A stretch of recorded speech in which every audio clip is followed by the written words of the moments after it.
Guys, how's it going? Today we're gonna go over really important, but it's a really quick tip. But I think it's extremely important for you to know this because it kind of affects how you practice all art and how you're learning art from different sources and kind of how to do that and how to do that more effectively. So it's gonna be quick, but it's important. That's it. Watch the video to the very end. Hopefully, I won't rant too long.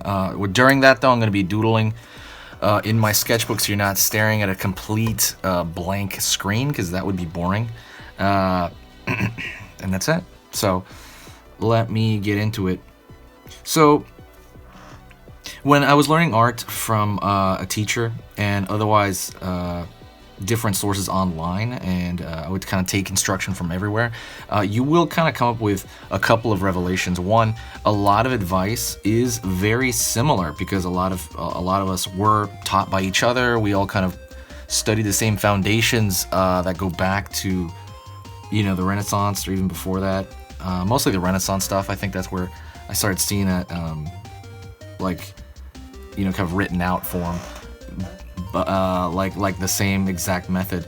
Otherwise, though, a lot of this is very similar.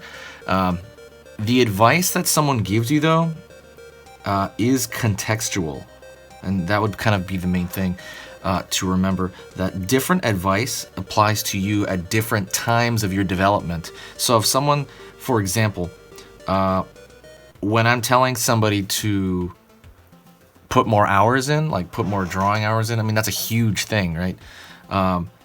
That I would say would apply to 90% of people. Honestly, it really would. Like, just put more hours. I see so many people not do that. They don't put the hours into their drawing, and it seems like they're not getting anywhere. And they ask me, why am I not getting anywhere? And I'm like, how often are you drawing? Oh, once a week. Draw 5 times a week, draw 6 times a week. Draw every day. That's usually my response. But if I was to tell myself that exact advice at a certain stage in my development, it would have been the worst advice. There was a point in the past where I was drawing pretty much every day, all day, and I kind of still am, but I mean, even more so when I was first developing, maybe 2 years into my development, and I was hitting a brick wall. I was hitting a brick wall mentally. I think I've said this many times. I had no friends, just socially, just mentally, I wasn't there as well in my regular life. I was doing this at a detriment to my real life, my social life. I was 20, in 1920, and I wasn't really going out, or I had no friends. So it's kind of like, it's kind of hard, kind of sacrificing. And there is sacrifice within anything. When you want to get good at something, there is sacrifice, which is time to do other things. But it was too much. And I remember if I had said that exact advice to myself at that time, hey, you got to put more hours in, man, that probably would have been the stupidest thing. In fact, the opposite at that time is what made me better. I quit for a while. And when I came back, it seemed like all the information had gelled to this point where I could actually kind of use it now, and I could think, and I wasn't putting so much horrendous pressure on myself. The point of this is that, like I said, different advice that people give in videos that are maybe not aimed at you might not apply to you. At that point in development, it might not. But I would say generally, like I said, people are speaking to more the broad audience, the 80%, at least the 60 or 70% of people within, like like I would say that most people are watching this video are probably beginners. I would imagine, beginner to intermediate. I want to do like a poll one day too. I'm really curious actually where everyone is at. And obviously different people watch different videos. Some people just watch one video. Some people watch every video that I come out with, which is really flattering and awesome. And some people try to talk to me on Instagram, which is cool. Some people follow my Instagram. I'm not that active on Instagram. I'm gonna try to be much more active on there now. I found out that, here's a side tangent, on Instagram, I think one of the things that they really favor now is posting a lot. So I had a friend who was posting about twice a day and was hashtagging them in a certain way, and he's like really famous. I wouldn't say really famous, but his Instagram has exploded. His art Instagram, in a way I've never seen anybody's explode that quick with before. But anyways, so that's the point. And in fact, someone did give me that advice, by the way, back then. It's Ron Lehman. He has a YouTube channel as well. if I find it, I'll try to link it. But I don't know if I don't know if he has such a online presence lately. But he was my teacher, and I remember I told him I'm losing my mind, you know. And I had said this before. I'm losing my mind. Everybody's telling me to do this and blah blah blah. And he was like, "You gotta chill out, and you gotta get out at least once a week or something, you know." Because he says this stuff is killing you. Like I'm putting too much pressure on myself. It's not healthy. So that's an example. Take every advice that you take, figure out if it applies to you, and most likely you'll know if it applies to you or not. Any advice you take from any source, again, from any source. I don't know how many channels are teaching super advanced concepts.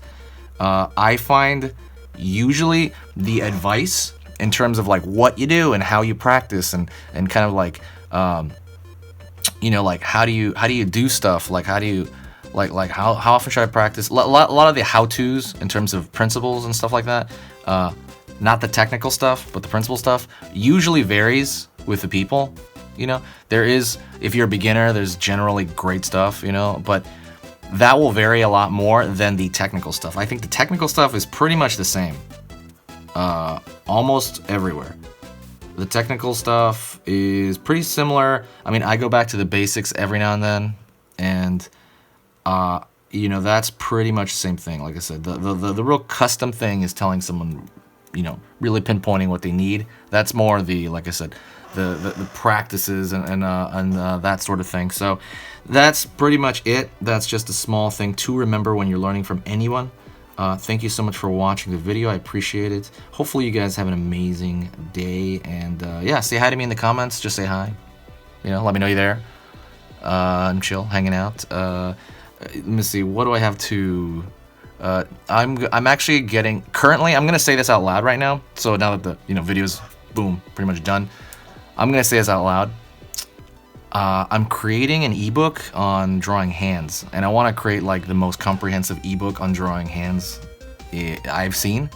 That's my goal. I'm putting that out there right now so that people can hold me accountable to doing it, because so far I only have the outline to it. But I have been working on it, actually. Other than that, I've been working on the writing and stuff like that for a long time, and I just got to get it done. You know, I really want to get it out there.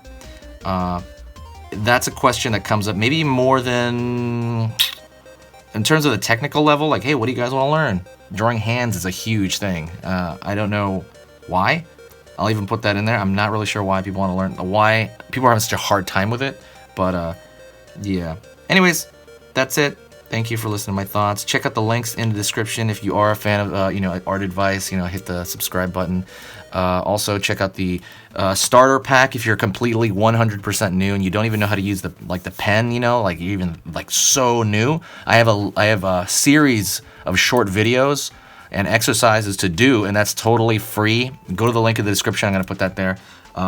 Totally free. It's on the main website, easythingstodraw.net. So talk to you guys later, and see ya.